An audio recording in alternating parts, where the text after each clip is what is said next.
Okay, I have the tinsel art, I have the jingle bells. Yep, good, okay. Tinsel, jingle bells. What am I missing? Oh yeah. Have you been good this year?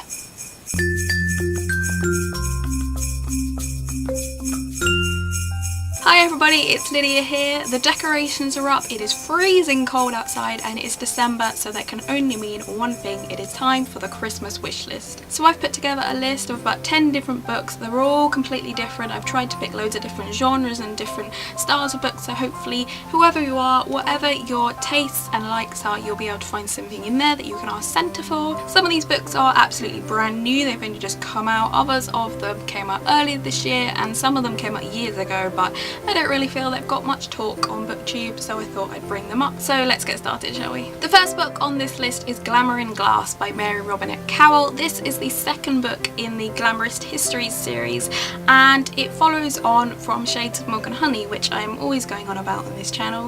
This is particularly great if you or anyone you know loves Jane Austen. It's very similar style, but it has its own kind of unique traits. It's sort of got a fantastical element mixed in there, and although it might sound a bit strange mixing fantasy and Jane Austen, it actually works surprisingly well. The writing is really beautiful. This whole series, everything about this series is beautiful. The titles are gorgeous, the book covers are gorgeous, and the writing is gorgeous. I really recommend it if you're a big Jane Austen fan and you just want something a bit different. It's really loyal to the Austen style, but it feels very new and very fresh, so I would really recommend it. And the reason I have picked Glamour in Glass is simply because I have read Shades of Milk and Honey, so I thought I would put the second one on there. Here we go.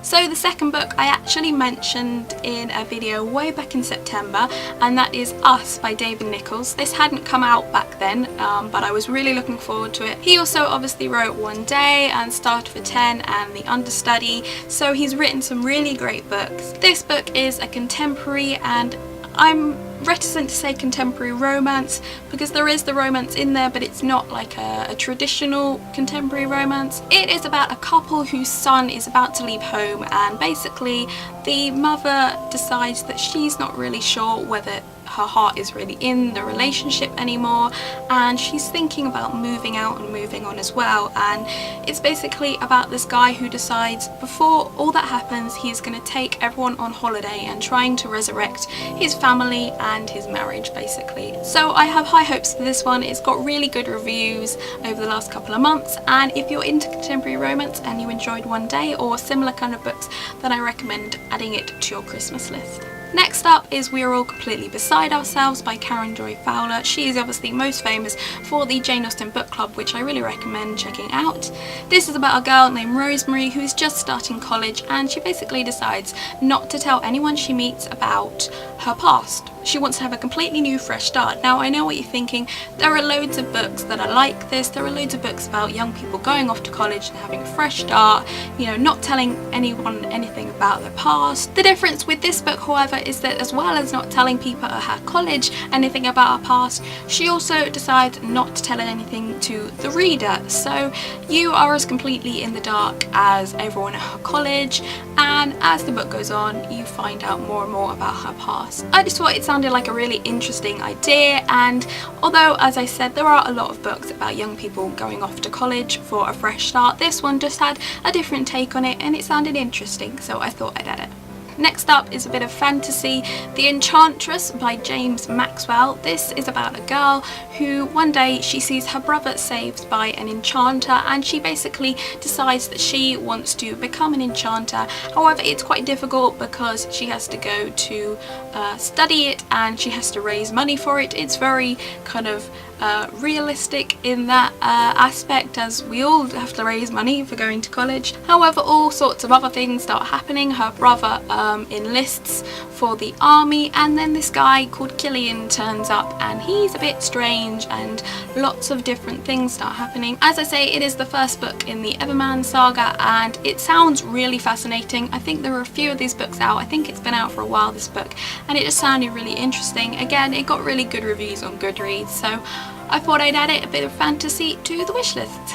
Again, onto something a little bit different. The Girl with All the Gifts by M.R. Carey is a sci-fi thriller. Now, the synopsis for this one is a little bit vague. It's basically about this girl who is very special, and every morning she waits in her cell to be taken from there to her lessons. However, the difference is that when they arrive to take her, they point a gun at her head and strap her into a wheelchair. Now this happens to her every day, and she starts basically joking about it, saying, you know, I'm not going to bite you and things like that, and she's taken off to her lessons, and that's it. That's pretty much the only synopsis that you get for this book. I had a little kind of look down at the reviews on Goodreads, and I have a faint idea as to what it's about, so if you want a bit more of an idea about this book, I recommend checking out the reviews on there. However, I would be aware because there may be potential spoilers on there, obviously. Just thought this sounded a little bit different, and if you're into kind of dystopian thrillers, I really recommend checking that out.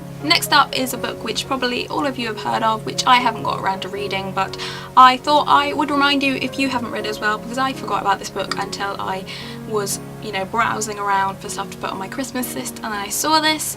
It is The Ocean at the End of the Lane by Neil Gaiman. This is basically a fantasy horror, and it's about this guy who goes back home for a funeral, and he decides to visit the house at the end of the lane where he used to hang out with one of the little girls who lived there, and he starts remembering things from his past, and I think it's a bit spooky, a bit of a horror, and it's Neil Gaiman, so it's gonna be good.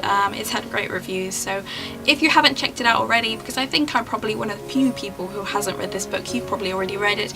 If you haven't, however, I recommend checking it out.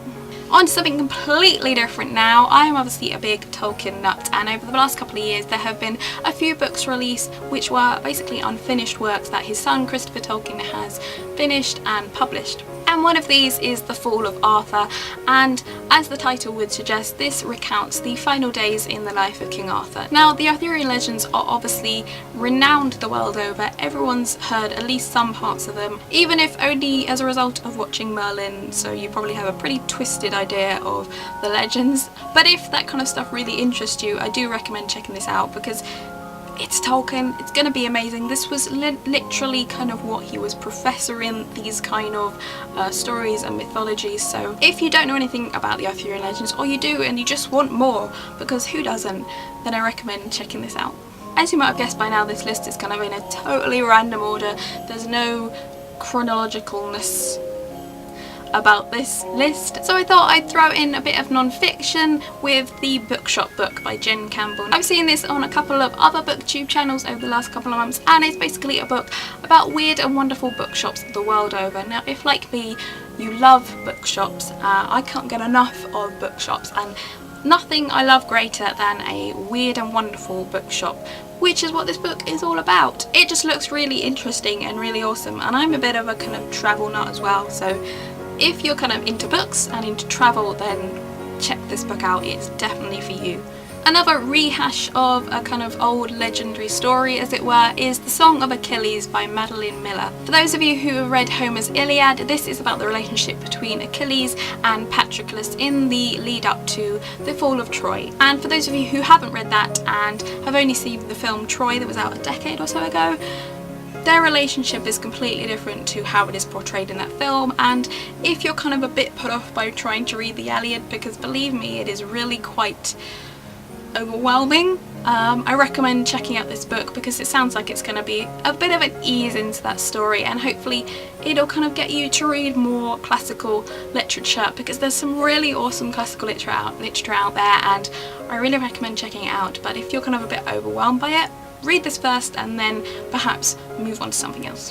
The penultimate book on this list is The Archivist by Corinne Anderson. Now, this is a dystopian future fantasy kind of book, and it's about a world where there has been some kind of event, and post the event, basically there is an archive of people's memories and the events that happened prior to that, and as a kind of punishment, anyone who does anything bad is sent to these archives and basically told to read through one specific person's memories. It's basically about this one guy who is sent to the archives to do this, and he is sent to read the memories of this young boy, and as a result of reading this, basically his eyes are opened and he starts kind of questioning the whole system and what really happened. I didn't really sum that up very well. I recommend checking out the synopsis for that, but it sounds really interesting, and obviously it is a dystopian thriller.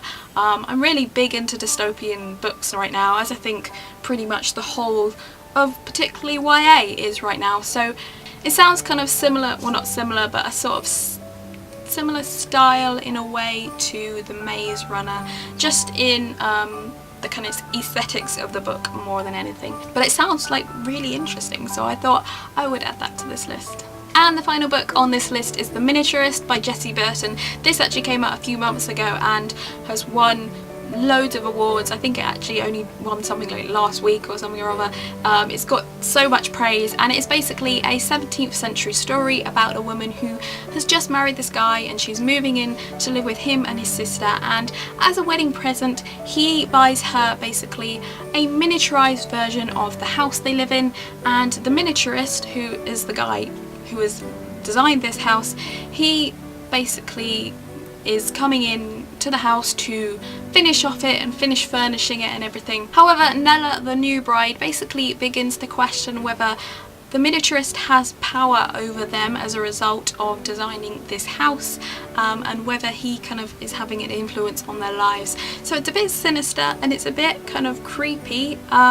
It has got really rave reviews though, and as I say, loads of awards, so check it out. So that is it for this list. However, there were loads more I wanted to put in and I couldn't because obviously the length of the video was a problem, so I've put them all in the description below. You can go check them out. They're all awesome and interesting, and if like me your Christmas list is basically just going to be book, check it out. I hope there was something in that list that interested you. I tried to pick different genres and different styles, so hopefully I covered all bases. Let me know in the description below if I did, and if I missed something then let me know, because I want to read it.